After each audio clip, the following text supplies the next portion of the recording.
talk to me about Wild Atlantic Music Tours and how you found them.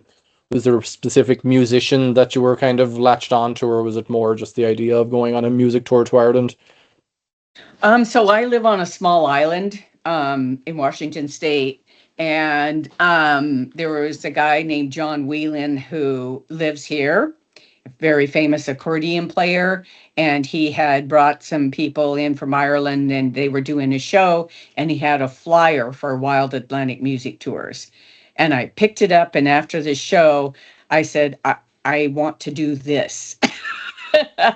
I said, how do I do this? I said, but I have Andy, and of course I had Andy at the show. I said, do you think I could at all be able to go with my service dog? And he goes, I'll give the guys a call. I bet you could go. And 3 days later, he says, yep, you can sign up. And I said, okay. Wow. So that's how it happened. And I think what's really nice is that I send Sean their itinerary and then he works around it.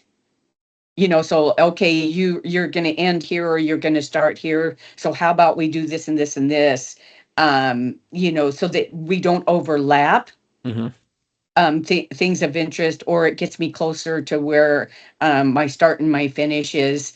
And then Sean's very good at saying, I know that there's a trad pub, just down around the corner from the hotel you're staying at. Hmm. So he keeps my interest, right at the Yeah. top. I think also a challenge of finding something, talking about your tour, is finding something that's fun for both Andy and I. That's a trick. Mm.